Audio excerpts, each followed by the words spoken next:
Police અને RTO દ્વારા road safety અંતર્ગત અત્યારે અંડર એજ વ્હીકલ જે ચલાવતા હોય એમને ડ્રાઇવિંગ લાઇસન્સ ચેક કરવાની અને એ અત્યારે મુહિમ ચાલુ છે કે જેની અંદર જે બાળકોને હજુ 16 વર્ષ પણ નથી થયા, જે હજુ લાઇસન્સ માટે એલિજિબલ પણ નથી, એવા બાળકો અત્યારે વાહન ચલાવી રહ્યા છે અને પોતાની જાતને અને સમાજના બીજા લોકોને અત્યારે સલામતીની દ્રષ્ટિએ જોખમમાં મૂકી રહ્યા છે. તો આવા જે બાળકો છે એમની ઉપર અત્યારે કાર્યવાહી શરૂ કરાઈ છે કે જેમાં એમની વાલીની જે બેદરકારી છે એના લીધે આ બાળકો વાહન ચલાવતા હોય છે. એટલે એ અમે ચેક કરીએ છીએ. સ્કૂલની અંદર એનું સ્પેશિયલ ઇન્સ્પેક્શન કર્યું છે અને એ ઇન્સ્પેક્શન અંતર્ગત જે બાળકો આવા પકડાય છે એના ઉપર દંડની કાર્યવાહી કરી છે. સાથે સાથે એના વાલી ઉપર પણ કાર્યવાહી કરવામાં આવશે.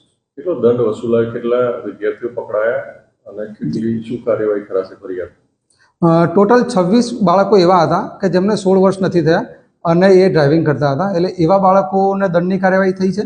પ્લસ 33 બાળકો એવા હતા કે જેમને 16 વર્ષ થઈ ગયા છે પણ એમને હજુ લાયસન્સ લીધા નથી અને લાયસન્સ લીધા વગર એ વાહનો ચલાવી રહ્યા છે. એટલે ટોટલ આ 59 કેસો થયેલા અને 59 કેસોની અંદર 2.33 લાખનો દંડ વસૂલવામાં આવ્યો છે અત્યાર સુધી.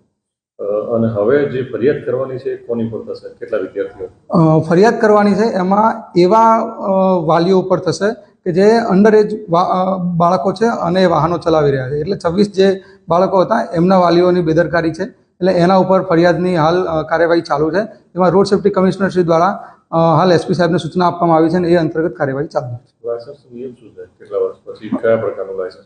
લાયસન્સ 16 વર્ષે મળે કે જેની અંદર તમે ગિયરલેસ મોટરસાયકલ વિધાઉટ ગિયર વાળું વાહન તમે ચલાવી શકો છો અને એ 18 વર્ષે તમે મોટરસાયકલ વિથ ગિયર અને લાઇટ મોટર વ્હીકલ જેવા વાહનો તમે ચલાવી શકો છો. 20 વર્ષ પછી તમે ટ્રાન્સપોર્ટ વ્હીકલ ચલાવી શકો છો.